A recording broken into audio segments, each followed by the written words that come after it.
Because she's been involved in a bunch of these stories accusing Trump of being, Russian or whatever. And, that was all fake. So I was not surprised when I pulled up the CNN story saying, actually, the Iranian sites are totally fine. Uh-oh. And I'm like, oh, look, it's Natasha Bertrand. Yeah, I mean, unsurprising. Motivated reasoning is definitely not out of the question. Yeah, she's the one who penned that Politico report in the first place with the 51. Was she? Yeah, she penned the Politico report, and that report still has not been corrected or updated. And the other thing about that report that cannot ever be forgotten is that it was Antony Blinken with the Biden campaign who contacted one of the main guy. The main intel officer who worked on that report and said, hey, don't you think this kind of has the hallmarks of Russian disinformation? And the guy was like, yeah, it totally does. And then he got 50 of his friends and they put the letter together. And the letter didn't say also, I mean, when you look at the letter did not say that the Hunter Biden laptop is Russian disinformation.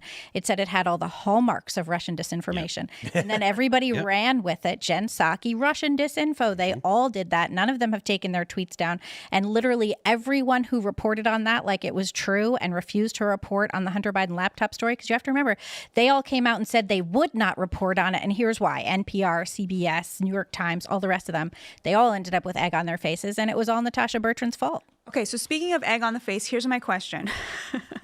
So we saw Trump basically, metaphorically give the middle finger both to the neocon regime change side of the influencer sphere and to the anti-Israel isolationist side and do his own thing, which kind of split the difference and said, look, we're going to protect our people, but we're not going to war. We're not doing regime change. After the peace deal was signed, or whatever, the ceasefire came into effect, suddenly you had both the isolationists and the neocons coming out and being like, thank God he pulled it off. Thank God. I wasn't wrong. We were worried. We were worried. We didn't abandon him. We weren't against him. Thank God. Thank God. They're all trying to act like they hadn't actually done what they had done, which is completely come out against his agenda. What do you guys think of that? His agenda in which regard? Okay, the isolationists wanted him to do nothing. And then I wanted him to do nothing. You wanted him to do nothing. I also was not in favor initially of the strikes. I was too worried about our service members in the area. Thank God. Nothing happened to them. But they wanted him to tell the Israelis you're on your own. Not even give them refueling assistance and intelligence assistance. And then the neocons wanted full on regime change, Yeah, boots on the ground. Boots on the ground. And when it became clear that wasn't going to happen, they started to get agitated and be like, oh my gosh, I can't believe we're going to leave this hanging. This is our one opportunity, blah, blah, blah. But now that the dust has settled, both sides are trying to be I'm not unhappy. I was never angry. Me? What? Me? Yeah. I'm thrilled with how this is how I would have wanted. There's this weird, I think because they realized that 80% of Republicans were oh no, this is exactly what we want. This is the peace through strength that we voted for. But do you think people are going to have this feeling of there's going to be a lingering, a patina of betrayal on the people who turned on him and who came out against him? Or you think they'll just get immediately reabsorbed into this? I think it gets reabsorbed, but it really does depend on if this holds, and I hope it does. I was talking to Dave Smith earlier, and he's very, very Israel critical of Israel. Very much does not want to be involved in these foreign wars and all that. And he had a reasonable take. Hey, if this ceasefire holds, then I'm happy. I'm happy to be wrong. Nobody wants to be, no sane person wants to be I'd rather be right. It's oh, you want the entire region to destabilize now so you can say, told you so? So did he redact his apology for voting for Trump?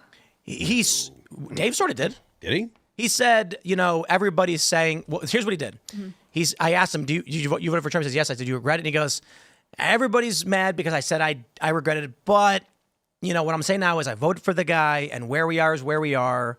And so I think, I not remembering literally every word that he said, the general idea was, Trump didn't do the worst thing that everyone thought was going to happen.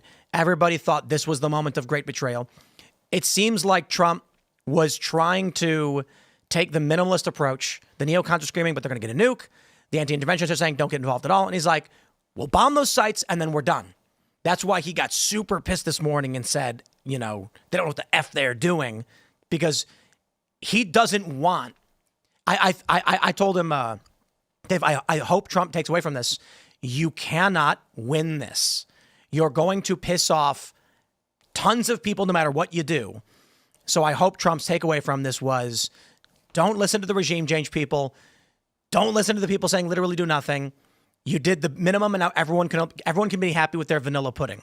To answer the question about Dave, I think Dave is kind of happy with his vanilla pudding. You know what I mean? Like, okay, I was pissed, but now I'm not so mad because we may get away from this without this being as bad as I thought, which actually means Trump is a pretty good president. So there's this quote from J.D. Vance. He gave this great talk at the Quincy Institute, I think it's called, in 2024 in May. So I guess it was kind of right before he became, he became the convention in August? in July, I think. And it's a really great talk, and he explains, like, basically from his point of view, like what a foreign policy designed to protect the interests of the middle class would look like. And he said, it is obvious that our foreign policy should be designed around the recognition that the moral intuitions that matter are the moral intuitions of the American citizens. And I think that is so accurate and so true, and just inherently a moral, correct way to see what a nation's foreign policy should look like. It should reflect the moral intuitions of the citizenry. It happens to be a lot of people in the isolationist camp do not want to admit it, but the moral intuitions of the American people, the majority of the American people, if not the vast majority of the American people, are very closely aligned with Israel.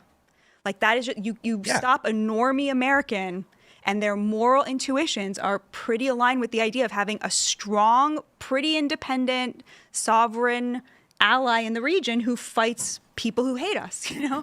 And I think that's kind of where the isolationists went a little too far, is in doubting, A, that Trump knew his base, and B, that he could pull off something like this, and C, in doubting that the base should have their desires enacted in their form. But I think this is changing. Thanks for checking out this clip from Timcast IRL. Make sure to watch the show live Monday through Friday at 8 p.m. Subscribe to this channel, and we will see you all there.